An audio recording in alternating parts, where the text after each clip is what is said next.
arus diletakkan dalam satu medan magnet, konduktor tersebut akan mengalami daya. Akan wujudnya daya. Kemudian arah daya bergantung kepada arah arus dalam konduktor dan juga arah medan magnet. Jadi arah daya ini, ada arah daya yang menyebabkan konduktor ini akan bergerak, bergantung kepada arah arus dalam konduktor dan juga arah medan magnet. Rajah menunjukkan sebatang konduktor pembawa arus diletakkan dalam medan magnet yang dipasang oleh sepasang magnet magnado. Gambar rajah ni menunjukkan ada satu konduktor. Konduktor ini kita sambung dengan bekalan kuasa, kita hidupkan bekalan kuasa. Jadi ada arus yang mengalir dalam satu konduktor. Bila ada arus yang mengalir dalam satu konduktor, kita dah belajar sebelum ni, wujudnya kamu dah belajar masa tingkatan 3. Bila ada konduktor, ada arus dalam konduktor, akan wujud daya di sekeliling konduktor. Akan wujudnya daya di sekeliling, akan wujudnya medan magnet di sekeliling konduktor. Bila ada arus yang melalui konduktor ataupun dawai, akan wujudnya satu medan magnet di sekeliling konduktor tersebut. Kemudian kita ada lagi satu set medan magnet, iaitu medan magnet yang dihasilkan oleh magnet kekal. Medan magnet kekal. Jadi di sini disebut sepasang magnet magnado. Maksudnya inilah yang magnet kekal yang mempunyai kutub utara dan juga kutub selatan. Magnet kekal ini juga ada satu medan magnet. Dan medan magnet yang kedua adalah medan magnet yang dihasilkan oleh konduktor yang membawa arus. Sekarang ni ada dua medan magnet di sini. Ini penerangan yang saya dah sebutkan tadi.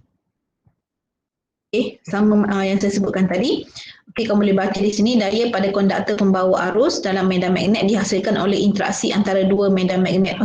Daya yang terhasil itu, bila ada dua medan. Medan yang pertama, medan magnet yang dihasilkan oleh magnet kekal, dan medan magnet yang kedua adalah medan magnet yang dihasilkan oleh konduktor pembawa arus. Jadi bila medan magnet ini, dua medan magnet ini bertemu ataupun bertembung, akan wujudnya interaksi. Jadi interaksi antara dua medan inilah yang akan menghasilkan daya. Inilah ini maksudkan ni, dia sebut yang ini. Kamu boleh bacalah. Itu maksudnya.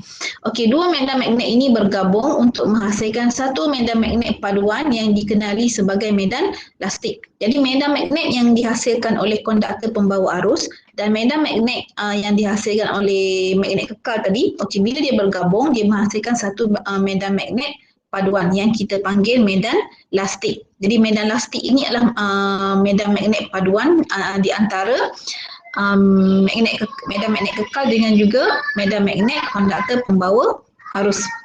Corak medan lastik akan menunjukkan arah tindakan daya pada konduktor. Jadi corak medan lastik inilah yang akan menentukan arah tindakan daya. Daya yang terhasil itu bergerak ke arah mana akan ditentukan oleh corak medan lastik. Ada soalan nak tanya setakat ni? Ada soalan nak tanya? Tak ada baca dulu ayat yang ditulis. Rajah menunjukkan medan lastik yang terbentuk apabila suatu konduktor pembawa arus berada dalam satu medan magnet. Siapa yang baru join ni?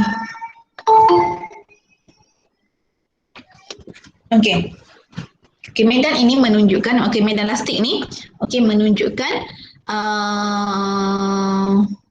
medan lastik yang terbentuk apabila suatu ditunjukkan medan lastik yang terbentuk apabila ada medan magnet kekal dan juga medan magnet konduktor pembawa arus. Ini yang saya sebutkan tadi. Bila ada konduktor pembawa arus yang tengah ni, yang tengah ini adalah konduktor. Konduktor pembawa arus yang warna kuning ni, kemudian kamu nampak di tengah-tengah warna kuning ni ada satu titik. Ini maksudnya apa? Kamu tahu apa maksudnya? Bila titik di ni, tengah-tengah ni, kuning ini dawai ataupun konduktor. Yang tengah-tengah titik ni apa maksudnya?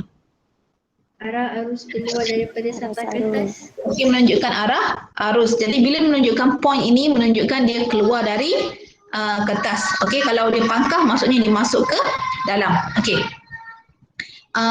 bila ada konduktor yang membawa arus, yang berwarna hijau ini menunjukkan medan magnet yang terhasil apabila konduktor membawa arus. Okey, manakala yang warna biru ini pula menunjukkan arah magnet, bukan arah, menunjukkan medan magnet kekal, okey, daripada utara ke selatan. Okey, kenapa yang warna hijau ni arah anak panahnya ke sana? Macam mana kita tentukan arah medan magnet? Dah belajar kan dulu kan? Tingkatan 3. Dah belajar kan? Dah. Kan masa mendengar rendah tak? Masa tingkatan 4 tak ada kan tingkatan 4? Masa tingkatan 3 ni saya rasa. Tingkatan 3 kan? Macam mana kita menentukan arah pengaliran arah medan dalam konduktor pembawa arus? Tapi masih ingat Yang tingkatan kat tangan tu kan? apa kata kita pegang pen, lepas tu kita itulah tadi. Macam mana? Okey, kita nak namanya adalah petua genggaman tangan kanan. Okey, namanya petua genggaman tangan kanan. Okey, kalau sebelum ni kamu belajar tingkatan 5, tapi sebab kamu silibus baru, kamu dah ke SSM, yang itu dah dibawa ke tingkatan 3. Jadi tingkatan 5 ni hanya sambungan sajalah. Okey, itu arah itu kamu dah belajar masa tingkatan 3, kita menggunakan petua genggaman tangan kanan. Siapa yang dah lupa petua genggaman tangan kanan? Siapa yang dah lupa? Tak payah angkat tangan lah sebab saya tak nampak. Buka mic. Siapa tu? Fazrin. Fazrin lagi? Siapa yang dah lupa? Ha? Saya, Winashri. Winashri dah lupa. Lagi siapa yang dah lupa? Semua. Semua. Abi. Saya ingat. Okey. Macam mana? Okey, saya buka saya buka ni lah. Okey, saya share.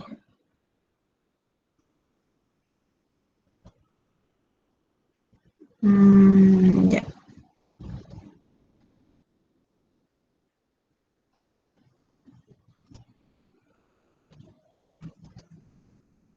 Okey, sekarang nampak apa?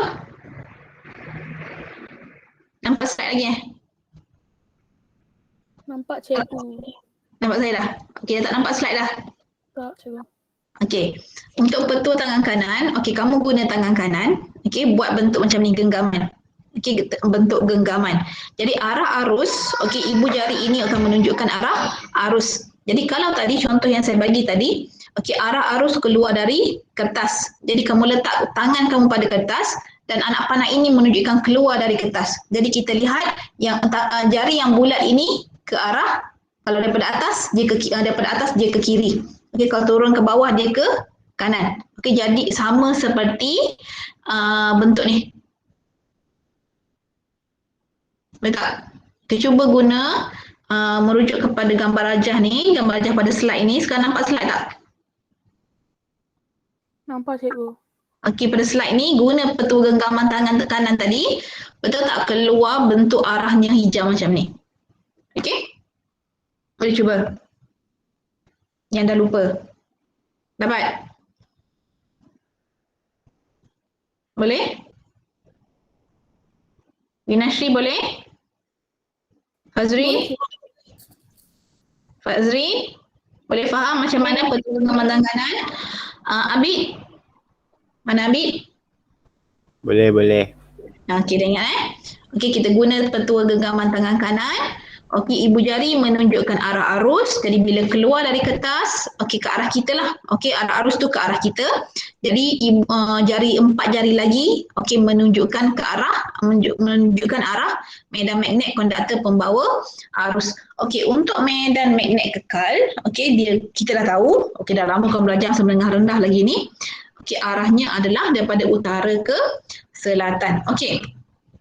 Sekarang ni, medan lastik ialah medan magnet paduan yang dihasilkan oleh interaksi antara medan magnet daripada konduktor pembawa arus dengan medan magnet kekal. Okey, inilah. Okey, bila kan ni kamu nampak, okey, medan magnet, okey, oleh konduktor pembawa arus, Okey, dia bergerak okey ke sini. Okey, bila dia sampai di sini, okey dia selari dengan medan magnet kekal. Okey, arahnya selari.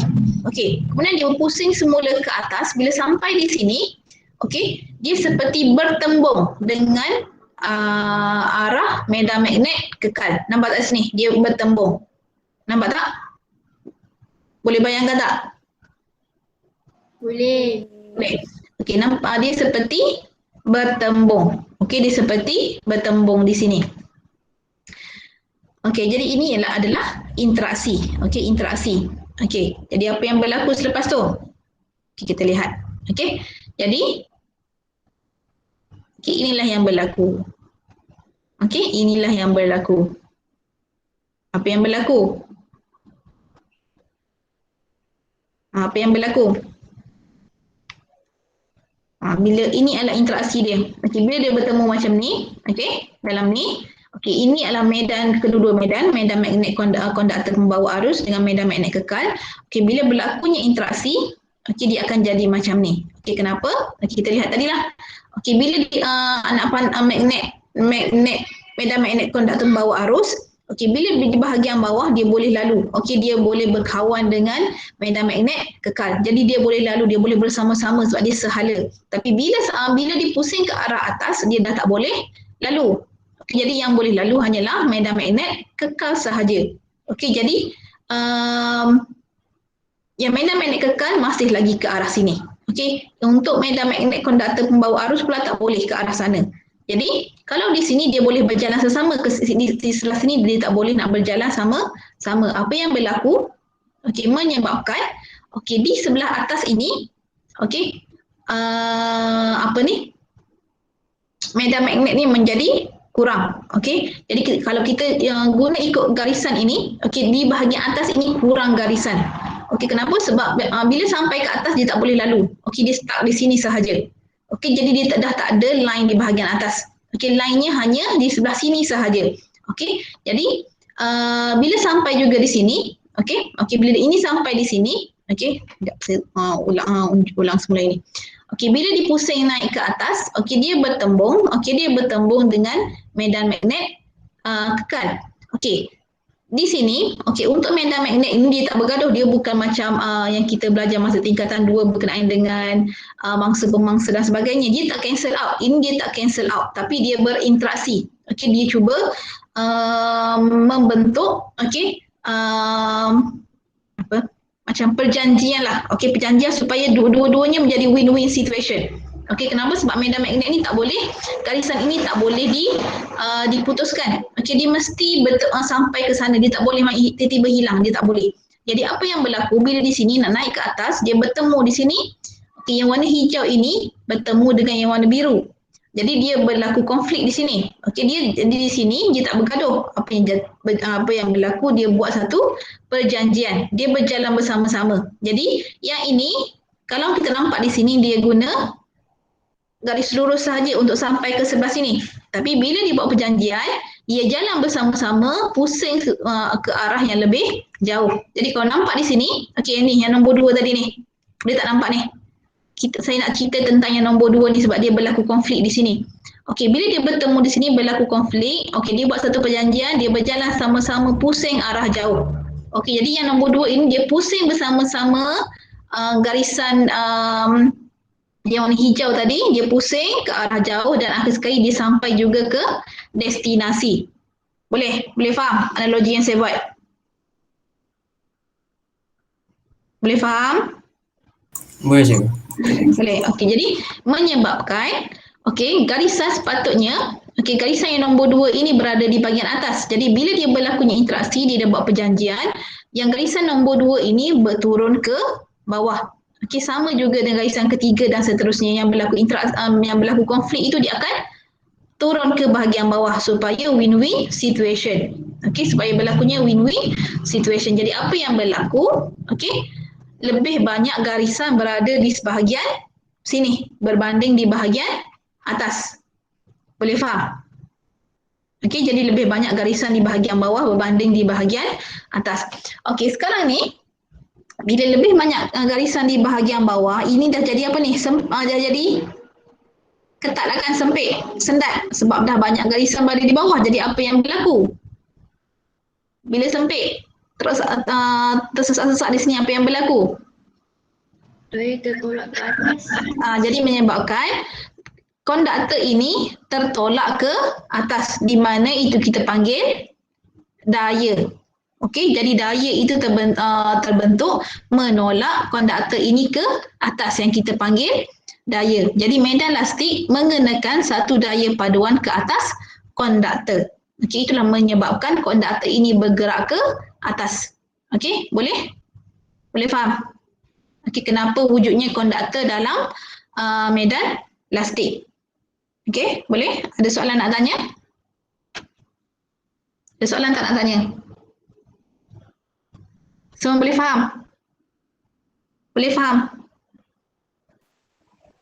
Boleh faham tak? Sumaya memang boleh faham. Yang lain? Yang lain tu lagi mana? Boleh. Boleh Boleh cikgu. Okey. Okey, ini apa ni?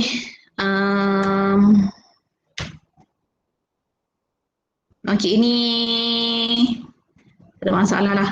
Okey, tak ada masalah. Ini garisan medan bertentangan yang lemah, tak ada masalah. Okey, ini menunjukkan titik arah keluar dari kertas kalau pangkah masuk ke dalam kertas. Okey, tak ada masalah. Ini juga semua dah diterangkan.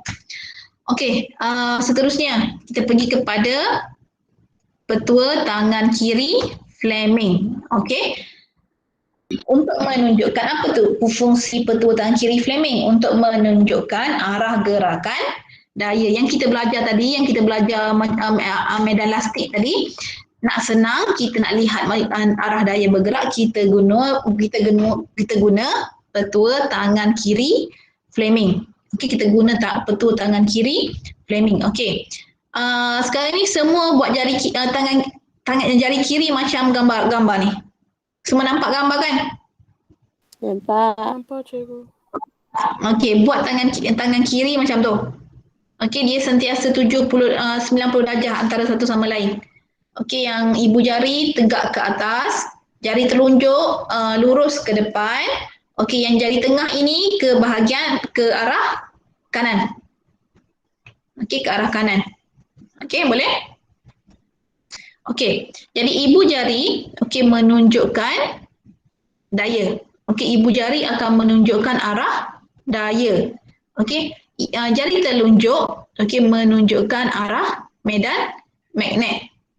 Okey, manakala jari tengah menunjukkan arah arus. Okey, kalau kita buat guna simbol, ibu jari menunjukkan arah F force daya. Okey, yang jari telunjuk menunjukkan medan magnet, simbolnya adalah B. Okey, B adalah simbol untuk medan magnet. Okey, medan magnet. Okey, medan magnet mana? Medan magnet arus kekal. Okey, medan magnet arus kekal. Okey, jari tengah. Okey, jari tengah menunjukkan arus, simbolnya adalah I. F, B, I.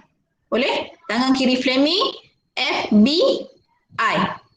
F, jari ibu jari, B, jari telunjuk, jari tengah adalah I. F, B, I. Boleh ingat? Petua tangan kiri Fleming, elektromagnet tangan kiri. Okey, elektromagnet tangan kiri Fleming, F, B, I. Boleh ingat? Boleh. Boleh. Okey, tangan kiri Fleming, elektromagnet tangan kiri Fleming, F, B, I. Okey? Okey, sekarang kita teruskan. Okey, ini contoh. Okey, contoh. Okey, guna FBI tadi. Okey, sekarang kamu nak guna yang mana? Sekarang ni kita nak cari, katakan kita nak cari arah daya. Okey, arah daya kalau kita letakkan satu konduktor pembawa arus di dalam medan magnet kekal. Okey, kita nak tahu konduktor ini akan bergerak ke arah mana. Okey, guna kalau dalam gambar rajah dia tunjuk dah. Okey, dia akan bergerak ke arah atas. Okey, tak apalah. Sekarang ni kita nak tengok betul ke tak dia daya itu ke arah atas. Okey, gunakan petua tangan kiri Fleming tadi. Okey, tak kisahlah kamu nak guna apa. Arus dulu. Okey, arus. Okey, arus menunjukkan arah arus. Ibu jari, bukan ibu jari. Jari telunjuk menunjukkan arah medan dan dayanya adalah ke atas. Betul tak? Boleh cuba sini. Okey, cuba.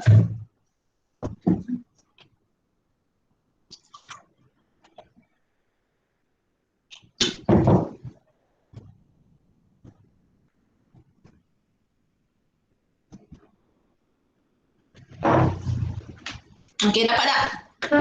Betul tak arah daya ke atas? Betul cikgu. Menggunakan tangan kiri Fleming. Senang je kan? Jadi bila kita letak konduktor pembawa arus dalam medan magnet, konduktor ini akan bergerak ke atas. Okey, dia akan bergerak ke atas. Automatik bergerak ke atas, bukan magic. Okey, memang dia disebabkan tadi lah saya dah terangkan. Okey, dalam sains memang tak ada magic. Semua ada penjelasan. Okey, ini pula adalah faktor-faktor yang mempengaruhi magnitud daya yang bertindak ke atas konduktor pembawa arus dalam satu medan magnet. Okey. Ini sajalah diberitahu. Jadi untuk kita, kalau kita nak tingkatkan daya, okey, kita nak tingkatkan daya, apa ni? Dia nak beritahu apa ni? Dia nak beritahu, okey, faktor-faktor yang mempengaruhi magnitud daya, betul lah. Okey, kalau kita nak daya besar, apa yang kita buat? Kalau kita nak daya kecil, apa yang kita perlu buat? Okey, ini nak menunjukkan faktor-faktor yang mempengaruhi sahaja. Okey, jadi kalau kita nak wujudkan daya yang tinggi, kita perlu arus yang lebih besar. Jadi arus yang besar akan mewujudkan daya yang lebih besar. Okey, boleh? Apa lagi faktor? Kalau kita nak daya tinggi, apa lagi yang kita buat? Kalau kita nak daya itu tinggi, apa lagi kita buat selain daripada arus? Apa lagi? Okey, baca sebelah sinilah. Okey, magnitud daya pada konduktor pembawa arus bertambah apabila arus bertambah dan kekuatan medan magnet bertambah. Jadi kalau arus tinggi, daya yang terbentuk adalah tinggi. Okey, kalau kita tak boleh nak tingkatkan daya, kita kena gunakan magnet yang mempunyai kekuatan medan magnet yang kuat. Okey, juga akan menghasilkan daya yang besar. Oleh itu daya bergantung kepada magnitud arus dan juga magnitud medan magnet kekal. Okey, boleh faham? Boleh faham? Boleh. Okay. Jadi dalam gambar rajah ini, gambar rajah ini dia menunjukkan apa yang berlaku kepada ayunan. Okey, sebab dia gantung. Okey, ini adalah konduktor. Okey, konduktor yang membawa arus, dia gantung. Okey, dia gantung supaya konduktor ini boleh move freely. Okey, jadi asalnya, okey, bagaimana dia buat eksperimen ni, asalnya dia matikan arus. Okey, dia matikan arus, konduktor ini statik di tengah-tengah. Okey, bila arus dihidupkan, konduktor ini akan berayun. Okey, arah mana nak berayun? Ke kanan ke kiri? Guna petua tangan kiri Fleming tadi. Kalau di sini dia tunjuk ke sebelah sini, betul tak? Cuba cek. Cuba cek betul ke tak? Betul ke tak? Cuba cek guna petua tangan kiri Fleming. Betul. Okey, betul kan?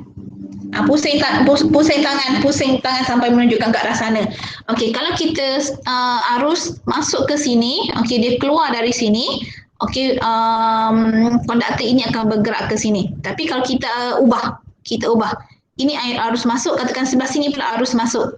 Okey, sebelah sini arus masuk. Jadi pada kawasan ini arah arus adalah ke dalam. Jadi bila ke dalam, kena ubah tangan, dia akan jadi bergerak ke kiri. Boleh faham? Okey, untuk eksperimen ini, okey, bila kita katakan pada awalnya kita setkan arus 2 ampere. Jadi kita nampak dawai ini bergerak ke kanan. Okey, kemudian kita matikan dia. Okey, kita matikan arus. Okey, wire ini kembali statik di tengah. Okey, sekarang kita tingkatkan nilai arus. Okey, menjadi 4 ampere katakan. Okey, apa yang berlaku bila kita on? Ayunan yang terhasil ini lebih jauh, lebih ke atas, lebih banyak ayunan yang bukan lebih banyak ayunan. Sesarannya lebih tinggi. Okey, sesarannya lebih tinggi.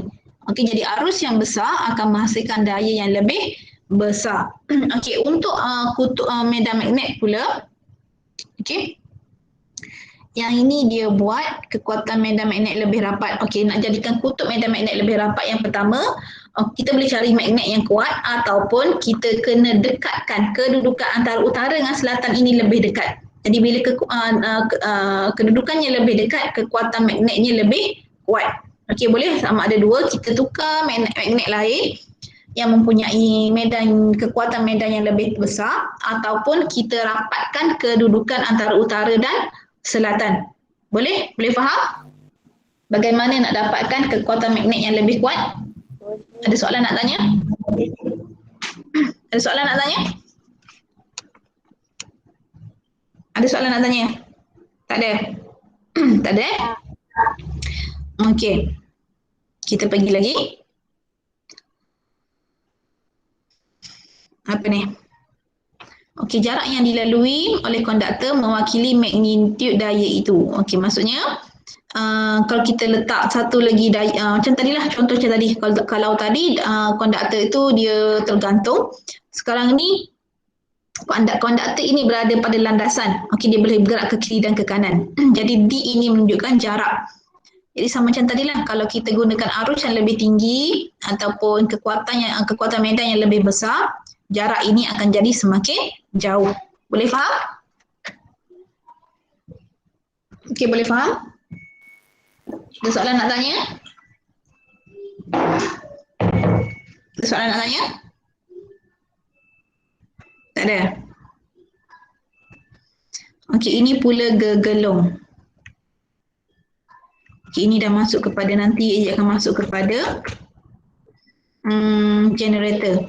Ini akan masuk kepada generator pula. Soalan nak tanya sebelum saya masuk sini?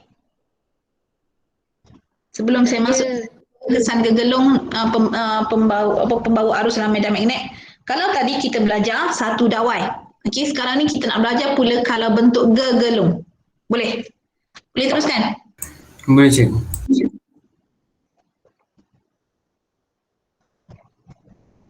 Okey. Katakan, asalnya tadi yang kita belajar adalah dawai. Okey, dawai tersebut, kita tandakan A, B, C dan D pada 4 titik. Pada 4 titik dawai tersebut, satu dawai, kita tandakan A, B, C dan D. Okey, pada titik ini, dia akan jadi macam ni. Boleh faham tak? Kita bengkokkan dawai seutas dawai tadi, seutas konduktor tadi kita bengkokkan sehingga dia membentuk gegelung macam ni. Boleh faham? Boleh faham? Boleh faham macam mana gegelung ini terbentuk? Boleh. Boleh. Okey, katakan arus kita alirkan dari hujung sini. Okey, hujung sebelah kiri ni kita alirkan arus. Okey, kita alirkan arus dari ujung sebelah kiri, jadi arus akan bergerak daripada A ke B, ke C dan ke D. Okey, itu kalau kita alirkan arus dari sini. Kalau kita alirkan arus dari sebelah sini, okey, apa yang berlaku? Dia akan lalu D, C, B, A. Okey, itu kalau seutas. Bila kita dah bentukkan jadi gegelung pun sama. Okey, kalau kita alirkan arus dari sini, arus akan bergerak daripada A, B, C, D dan keluar dari bawah. Okey, kalau kita alirkan arus dari bawah, okey, dia akan bergerak daripada D, C, B, A dan keluar dari atas. Okey, boleh faham? Boleh faham? Kita pergi pada seterusnya. Okey, apa fungsinya? Okey, yang kita dah bengkokkan tadi, dawai yang kita dah bengkokkan tadi, okey, kita sambung kepada bateri. Kita sambung kepada bateri sebab kita nak alirkan arus dalam konduktor. Kita nak jadikan konduktor pembawa arus. Jadi konduktor tadi perlu disambung kepada bateri. Okey, dan kita letakkan sepasang magnet kekal pada luar gegelung lah. Okey, kalau tadi yang kita belajar memula kita letak seutas dawai panjang. Sekarang ni seutas dawai tadi kita dah bengkokkan menjadi gegelung dan kita letakkan dalam medan magnet kekal macam ni. Boleh faham? Boleh faham kedudukannya sekarang ni? Boleh faham? Boleh. Boleh. Okey, sekarang ni bila kita on arus, okey,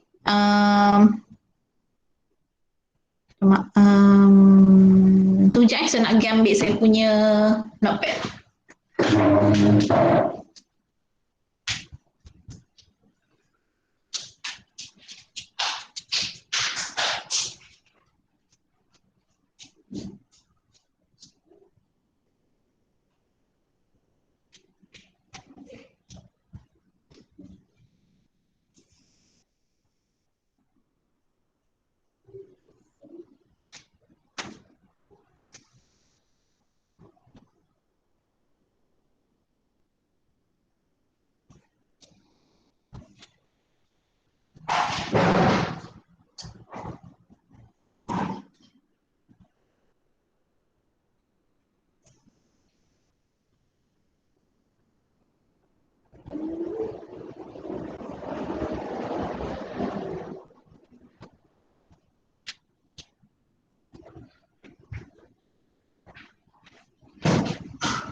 Mama buat apa?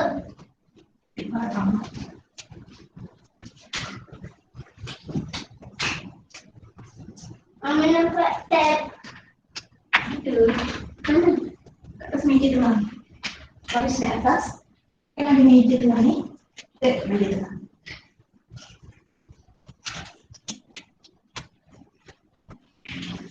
Okey, sekejap.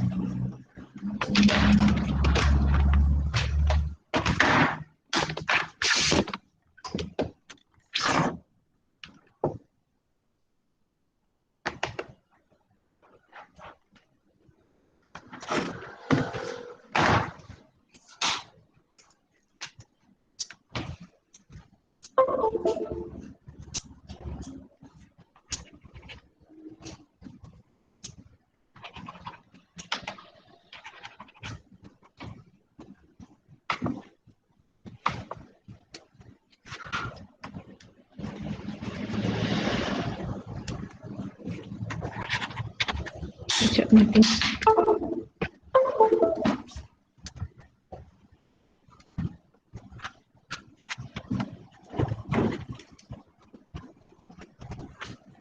Okey. Mama nampak tak tab sini.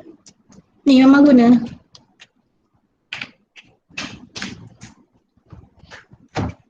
Mama guna.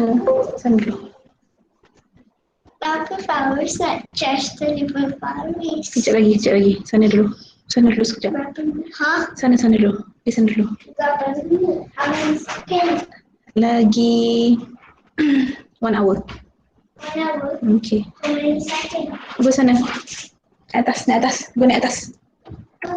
Mama ada kelas. Go, naik atas. Okey. Tadi? Okey, jadi pun. Semua masih ada ke? Ke dah hilang? Masih ada ke? Ada. Okey, ada. Okey, sekarang ni kita sambung. Okey, sambung Okey, yang A ini kita sambung ke arah positif. Jadi bila sambung ke arah positif, arus akan mengalir dari sini. Okey, masuk melalui A. Sini. Okey, dia akan lalu sini. Okey, dan keluar ke sini. Okey, betul kan? Betul tak? Okey, sekarang ni bila arus mengalir pada bahagian A dengan B. Pada bahagian A dengan B ini, dari sini dia wujudnya satu kan ada apa ni? Medan magnet. Jadi bila arus yang mengalir dalam dawai, di sini juga wujud medan magnet. Jadi itu semua sudah terangkan tadi. Sekarang ni gunakan tangan kiri Fleming untuk menentukan arah pergerakan dawai A dan B. Cuba guna.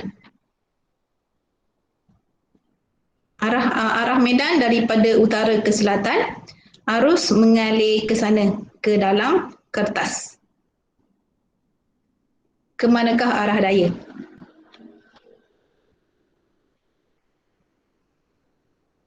Saya ke bawah.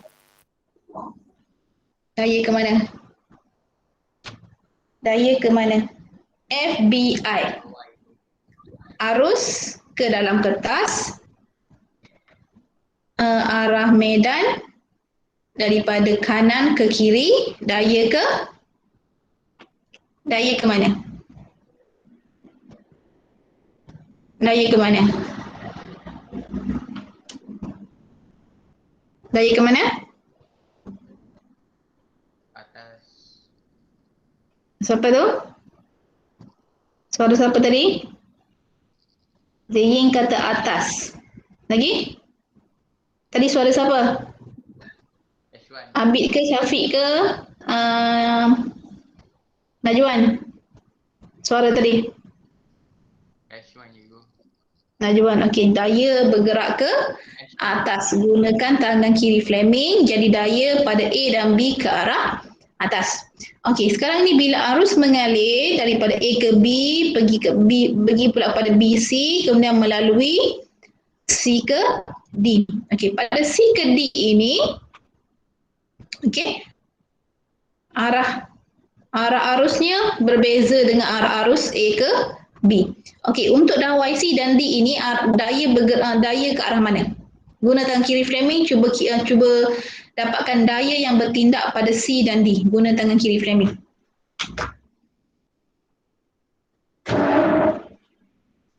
Arah mana?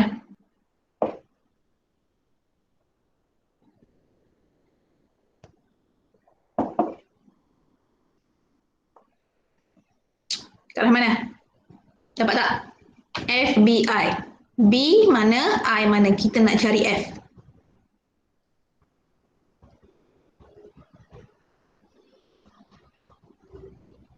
Dapat? Siapa?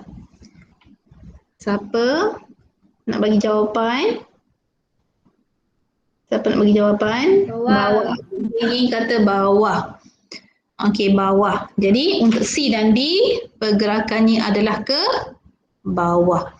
Okey, sekarang ni kamu nampak tak? Okey, A dan B dia ke atas, C dan D pula ke bawah. Jadi apa yang berlaku pada gegelung ni? Sebab gegelung ini bersambung, tapi arah pergerakan untuk kedua-dua. Apa yang berlaku?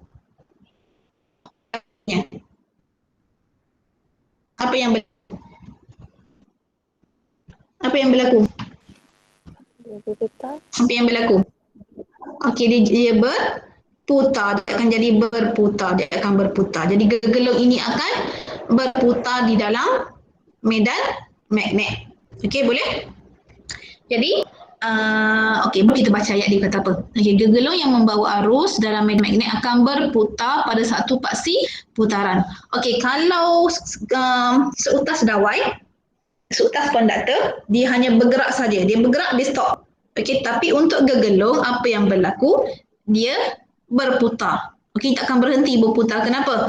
Sebab dia dah sambung dan dia statik di sini. Okey, kalau dawai tadi dia bergerak, dia dah keluar daripada medan, dia tak jadi apa-apalah. Okey, putaran ini berlaku kerana terdapat sepasang daya yang sama magnitud tetapi bertentangan arah bertindak pada sisi gegelung. Boleh faham tak ayat ni? Boleh faham kan? Semua sudah terangkan. Boleh faham tak ayat ni kalau kamu baca? Boleh faham? Boleh faham? Boleh faham? Mana Boleh yang cikgu. lain? Boleh faham kan? Okey. Okey, ayat seterusnya. Pasangan daya ini ialah hasil daripada interaksi antara medan magnet daripada gegelung pembawa arus dengan medan magnet. Okey, sama je lah ayatnya. Okey, boleh faham Okey, seterusnya. Apa dia beritahu? Okey, ini rasa dia terangkan je ni. Betul tak? Nah, dia terangkan je. Semua sudah terangkan, jadi dia baru terang kat sini. Okey. Ini dia buat, okey, dia terangkan dari segi gambar rajah. Okey, dia terangkan dari segi gambar rajah. Jadi ini sisi AB, okey, sisi ini AB, ini bergerak ke atas, ini bergerak ke bawah. Dia terangkan dari segi nak guna tangan kiri Fleming tadi lah, kamu dah buat tadi, semua kamu dah buat ni. Okey, semua kamu dah buat. Okey. Okey, ini apa ni? Okey, jadi ini lah. Okey, ini yang penting. Okey, kesan putaran gegelung pembawa magnet adalah prinsip kerja motor arus terus. Okey, prinsip kerja motor arus terus. Jadi kenapa jadi motor arus terus? Okey, kita tengok ni. Apa fungsinya?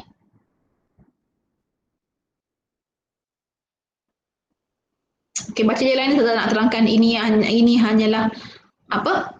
Pengenalan tentang motor arus terus. Kamu baca boleh faham kan? Okey, seminit baca ni. Kalau tak faham, tanya saya terangkan. Rasanya ini pengenalan je, saya tak nak terangkan. Ke perlu saya terangkan? Tak payah kan? Sebab ini information biasa je, basic information. Okey, motor arus terus mengubah tenaga elektrik kepada tenaga kinetik. Okey, dah baca? Saya boleh tukar slide? Boleh. Boleh? Okey. Okey, sekarang ini kita lihat bagaimana dia kata prinsip kerja ini adalah prinsip kerja motor arus arus terus, bukan arus ulang alik, arus terus. Okey, ini bekalan kuasa arus terus. Arus terus maksudnya terminal positif dan negatifnya adalah sama sentiasa. Okey, bila kita tahu bila kita letakkan gegelung pembawa arus di dalam medan, okey, gegelung ini akan berputar. Jadi hujung sini, okey, hujung sebelah sini, ini dalam motor sebenarnya. Ini semua dalam motor tak tahulah kamu biasa ingat ke tak, ada kalau ada benda yang bergerak yang berputar, dia akan ada satu motor bentuk macam bateri segi yang kecil tu. Okey, dalam tu ada benda ni lah. Okey, yang hujung sini dia akan sambung kepada satu benda putar yang macam ada apa? Gigi-gigi gitu. Okey, jadi bila disambung, okey, bila gegelung ini berputar, yang di luar ini juga berputar. Jadi yang di luar inilah kita sambung kepada apa sahaja benda yang kita nak bergerak. Okey, apa sahaja benda yang bergerak di rumah kamu, alat elektrik yang bergerak di rumah, okey, dia menggunakan motor ni lah, digunakan motor. Okey, contohnya apa? Apa contoh di rumah? Apa contoh? Apa contoh? Objek yang berputar. Kipas. Okey. Ini yang ada dalam motor kipas lah. Jadi kipas akan berputar. Ini akan memutarkan kipas. Okey, apa lagi ada? Macam-macam kan kat rumah ada. Jadi komponen penting bagi sebuah motor adalah komutator. Okey, komutator yang berputar bersama gegelung segi 4. Okey, hujung A, okey, kita sambung kepada komutator. Okey, kita sambung kepada komutator. Okey, so yang hujung belah D juga kita sambung kepada komutator. Okey, ini kita panggil komutator, disambung kepada komutator. Okey, dan di hujung komutator ini ada berus karbon. Okey, berus karbon bersentuhan dengan komutator adalah tetap pada kedudukannya. Okey, berus karbon ini tetap. Okey, berus karbon ini sentiasa tetap. Okey, sekarang kita lihat. Okey, bagaimana dia berfungsi. Okey. Okey, ini separuh, dipanggil separuh putaran pertama dan juga separuh putaran yang kedua. Okey, untuk separuh putaran yang pertama itu yang mula-mula lah, bila mula-mula kita sambung kepada bekalan kuasa, arus mengalir dari sini ke A. Okey, ini dah ubah dah pula dah. Okey, ni tak sama gambar rajah tadi Kenapa tak sama? Sekarang ni dia buat U sebelah sini, S sebelah sini. Okey, boleh? Dia tak sama sebab dia dah ubah ni.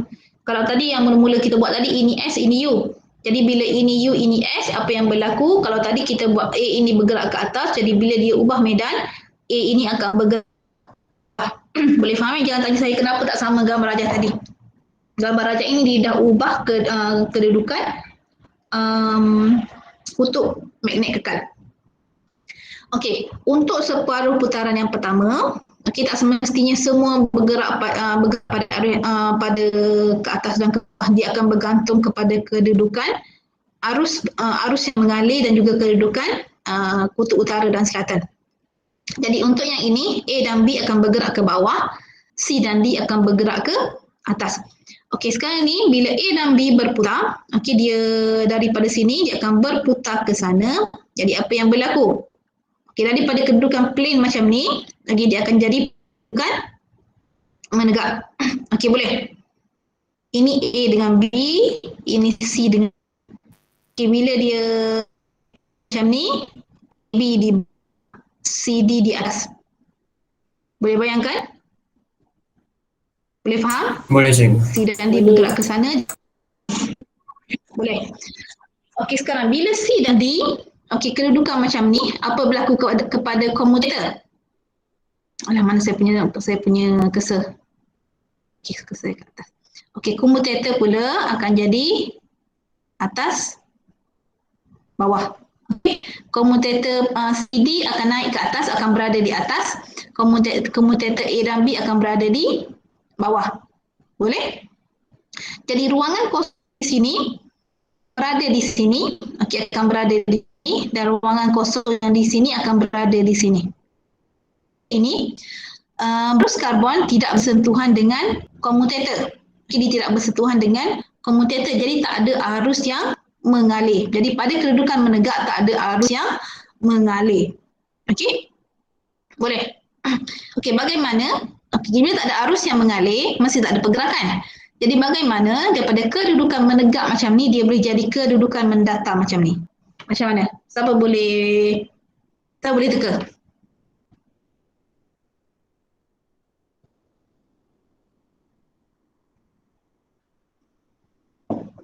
Siapa boleh teka? Kenapa?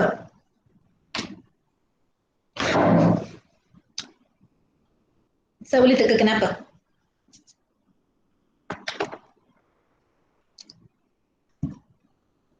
Siapa boleh teka? Syafiq, Akilah, Sumayyah, Abid, Najwan, Zingying. Siapa lagi? Saya tak ingat nama dah. Siapa lagi? Kenapa? Boleh teka tak? Boleh teka ke tak boleh? Boleh follow ke saya ke tak boleh lagi ni? Ke dah ngantuk dah? Internet saya lambat. Hello? Ha?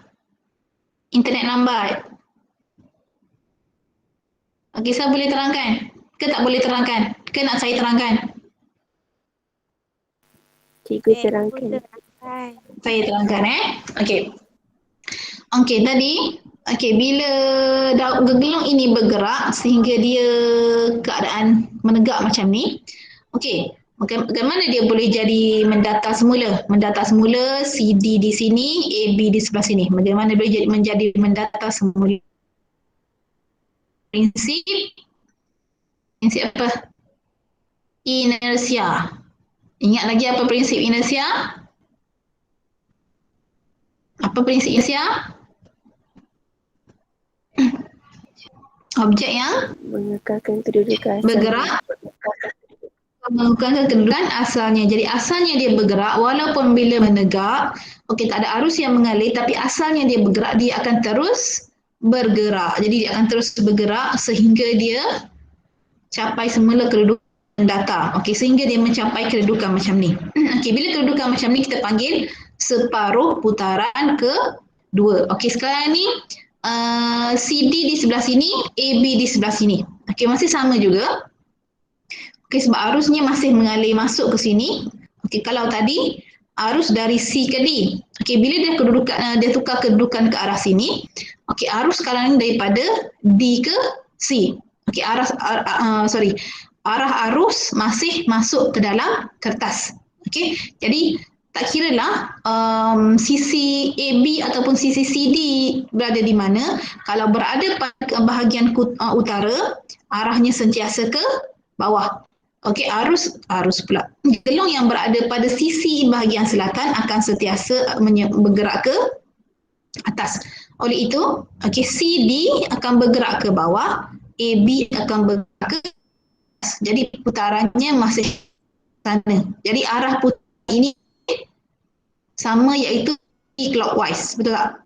Anti-clockwise. Dia masih anti-clockwise. Tak kiralah sisi mana berada di bahagian mana. Okey, arah putarannya sentiasa anti-clockwise. Boleh? Boleh faham? Boleh. Boleh Okey, boleh. Jadi itu adalah prinsip kerja apa? Motor arus terus. Okey, ini adalah motor arus terus. Okey, ini dia penerangan. Okey, penerangan bagaimana apa yang berlaku ketika separuh putaran yang pertama dan apa yang berlaku ketika separuh putaran yang kedua. Okey, boleh? Sama je kan, boleh baca je lah sebab saya dah terangkan tadi, kamu boleh baca saja. Okey, kita pergi pula pada faktor-faktor yang mempengaruhi kelajuan putaran suatu motor elektrik. Okey. Jadi nak baca ke ni? Ini tulis apa ni? Contohnya ni lah. Okey, contohnya pada motor menggerudi. Semua kenal kan? Okey, motor menggerudi ni bila nak tebuk dinding yang keras, yang tebal, kita perlu daya yang kuat. Okey, dia perlu putar dengan lebih laju, bukan putar kelajuannya perlu, putaran itu perlu berlaku dengan cepat. Okey, jadi kita kena tingkatkan kelajuan putaran. Jadi kelajuan putaran motor akan bertambah apabila arus bertambah, okey, arus gegelung bertambah, kekuatan medan magnet bertambah, gegelung yang lebih banyak digunakan. Jadi kita lilitkan gegelung tadi, kalau tadi contoh ini hanya menggunakan satu, contoh ini menggunakan satu gegelung sahaja. Jadi untuk tambahkan kekuatan kelajuan motor, apa yang kita buat lilitan ini dengan lebih banyak. Boleh faham? Okey, itu maksudnya. Okey, gegelung dengan lebih banyak lilitan digunakan. Okey. Okay, inilah, ini motor. Okey, ini motor tadi. Okey, motor, ini magnet, inilah. Okey. Jadi dia nak tambahkan kekuatan magnet, apa dia buat? Okey, bukan satu dia buat banyak. Okey, magnet. Okey, ini satu gegelung, ini dua gegelung, ada banyak gegelung dia buat. Okey, untuk menghasilkan arus yang nak menghasilkan kekuatan kelajuan motor yang tinggi. Okey, dia bukan guna satu gegelung saja, banyak. Okey, dia guna banyak. Okey, boleh? Boleh. Okey, ini pula perbandingan antara motor tanpa berus dan juga motor berberus. Okey, persamaannya kedua-duanya terdapat magnet dan gegelung. Okey, menggunakan daya magnet untuk menghasilkan putaran. Perbezaan pegon, magnet berputar. Ini pula magnet pegon, gegelung berputar. Okey, boleh faham? Okey, bezanya. Jadi untuk motor dengan berus. Okey, ini motor tanpa berus. Okey, ini motor tanpa berus, ini motor dengan berus. Okey, untuk motor tanpa berus, magnet berputar. Okey, kalau motor dengan berus, gegelung yang berputar. Boleh faham? Tapi kedua-dua ini akan menghasilkan daya. Okey, tiada berus maka tiada geseran antara berus dengan komutator. Jadi berus, bila ada berus, okey, berus karbon akan bergeser dengan komutator dan akan mengalami kehausan. Okey? Okey, kalau motor tanpa berus, bila tak ada geseran, okey, tak ada percikan bunga api dari komutator. Okey, bila ada geseran, terdapat percikan bunga api pada komutator. Okey? Okey, motor tanpa berus pula bunyi yang lemah semasa motor beroperasi. Maksudnya bunyi yang lemah ni maksudnya senyap. Okey, dia senyap. Okey, dia senyap semasa motor beroperasi. Malah motor terus bunyi yang kuat. Okey, boleh faham bezanya? Kenapa bunyi kuat? Sebab dia bergeser. Kenapa bunyi lemah? Sebab dia tak ada geseran. Boleh faham? Okey, motor tanpa berus dengan motor berberus. Okey, itu sajalah untuk hari ni. Okey, ada soalan nak tanya? Nota nak saya screenshot masuk dalam grup ataupun nak salin daripada saya screenshot kan sebab ni bukan YouTube, lupa, sorry. Okey, itu sajalah untuk hari ni. Kita habis awal, kedua dah habis. Okey, jadi untuk minggu depan hari Ahad, okey, hari Ahad macam biasa kita sambung dalam Telegram. Okey, kita sambung dalam Telegram. Sekejap saya nak stop. Kita sambung dalam Telegram hari Ahad. Okey, hari Khamis baru kita buat Google Meet. Jadi hari Khamis tu memang akan banyak saya akan terangkan. Jadi kena get ready lah. Saya akan bagi macam hari ni banyak kan, daripada pukul 1 sampai pukul 2 tadi non-stop. Kamu akan terima maklumat. Okey, hari Ahad baru kamu nak buat latihan ke, nak salin nota ke hari Ahad pun boleh. Okey, kalau siapa yang rajin nak buat dulu hujung minggu tak ada masalah. Tapi sebab kita Khamis dengan Ahad tak panjang, boleh buat hari Ahad lah. Okey, saya tak nak bebankan kamu lagi. Sebab tak silap saya lepas ni kamu akan ada kelas tambahan YPJ pula. Okey? Sebab kamu dah daripada 7.30 kan kelas kan hari ni kan? 7.30 sampai 2.30 saya rasa kamu dah penat. Jadi kita untuk hari Khamis kamu terima saja input, kita buat sesi hari Ahad, hari Khamis macam kuliah. Hari Ahad untuk kamu salin nota ke buat latihan pada hari Ahad. Boleh? Boleh tak? Setuju ke tak setuju? Setuju cikgu. Setuju. Okey. Okey, jadi hari Khamis kamu akan belajar latihan ke salin nota hari Ahad. Boleh? Okey, itu sajalah hari ni. Boleh rehat awal.